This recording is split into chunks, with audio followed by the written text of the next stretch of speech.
adventurous bakers, welcome to my channel. I am Susan and I am the host of Susie's Cakes Recipes. On today's episode of my no-fail homemade recipes, I'll be sharing my 3-ingredient eggless sugar cookies recipes.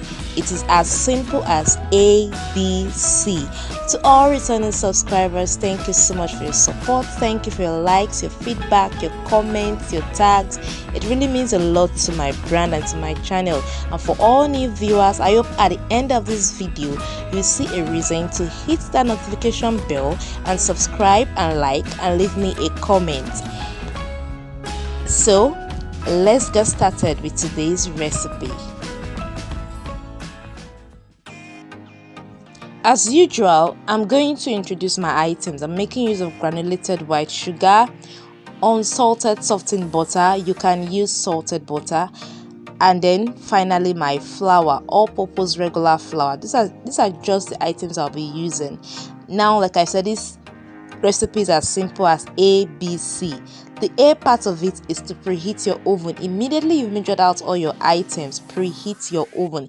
Now the B part of it is mixing. The first stage in the mixing process is to add your butter into your sugar and whip it using the creaming method till it is fluffy and light for 3 minutes. Now you can use your hand whisk, you can use your stand mixer, you can use an industrial mixer. If you're using a stand mixer or using a cake mixer or an industrial mixer, use the balloon whisk just for 3 minutes.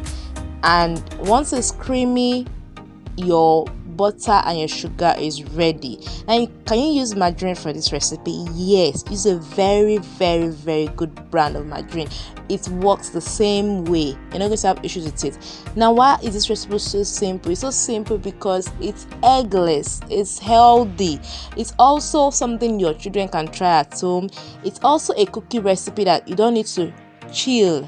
It's also a cookie recipe that doesn't spread. It's just perfect. It's one of my go-to cookie recipe when I just want to make something very simple for us to snack along, or for something to gift to friends, or even something simple that a customer wants. And this is that particular cookie recipe.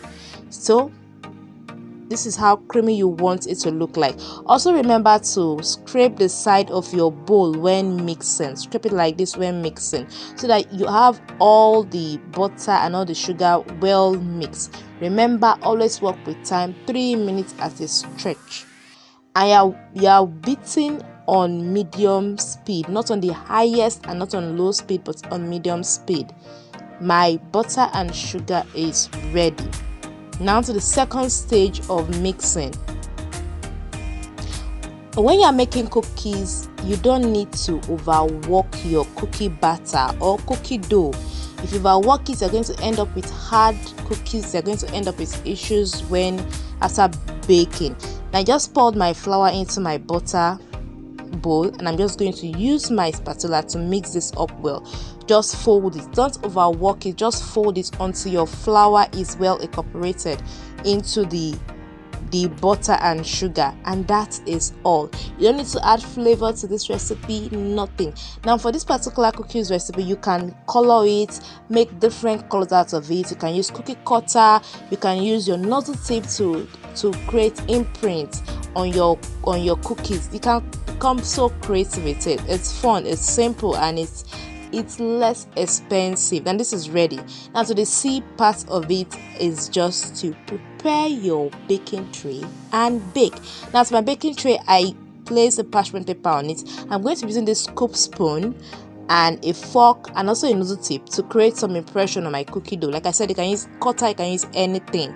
So place your baking tray on your work surface, add your parchment paper or brown paper like I'm using here. Use a scoop spoon, or you can use an ice cream scoop spoon. This is just to make you have a kind of equal measurement, and then roll it in your palm. Make sure your palms are clean. Roll it in your palm. You don't need to grease your palm. Make sure your palms are clean, and you can create different shapes that you want. Just watch the video. It's very simple.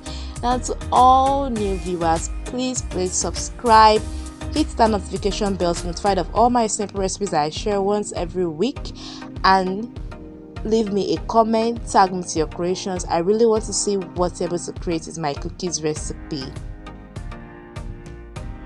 You can decide to add your imprint on the dough while it's still in your palm, or like I usually do, I roll the dough in my palm, place it on my parchment paper, and then create my imprint. You can use any cookie cutter of your choice. You can use any clean item that you know can create an imprint on your cookies. It's very simple.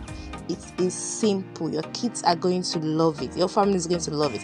And the beautiful part of this recipe is that at the end of the day, you're going to have a crispy and completely melt in the mouth kind of cookies. That is just how it is.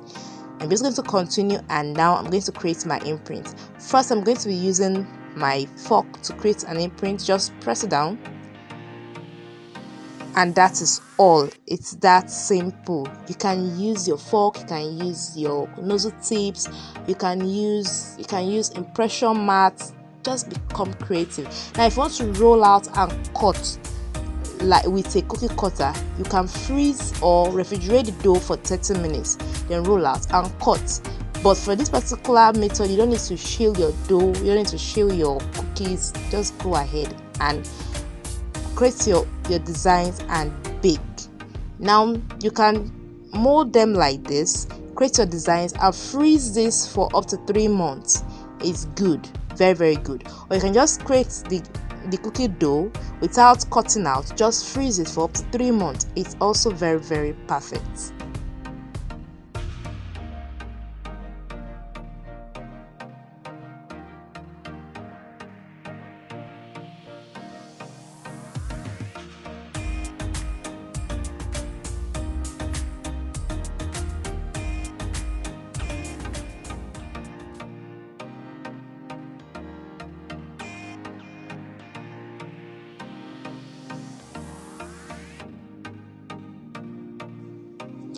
These babies are ready for baking. And this is the C part of it. This is ready. You only have to bake these cookies till the sides are slightly golden brown, not so brown but slightly golden brown. If I turn the bottom of one of my cookies now, you're going to see that the bottom of it is slightly brown, not too brown. If it's too brown, you've over baked your cookies. Now allow your cookies cool for a minute in your baking tray, then remove them, transfer them to a rack to cook completely. If you leave them in your baking tray, they're going to continue cooking or continue baking, and you're going to end up with too brown and too hard cookies, and you don't want that. Allow them to cook completely on your baking tray, and then you can eat them right away or store them in a cookie jar, or sell them to your customers, or even gift them to friends. I hope you enjoyed this recipe. Please remember to subscribe if you've not. Hit the notification bell to be notified of all my simple recipes I share once every week. Like my video, leave me a comment. Thank you so much for your support. Let me see, or let me know what else you want to share on this channel to be a great joy for me to actually recreate your wishes. Also remember to always tag us with the hashtag Susie's Cakes Recipes on Facebook, on Instagram, on Twitter. This will enable me see your posts, see your feedback, and enable me repost or share. Thank you so much for your support. See you next week.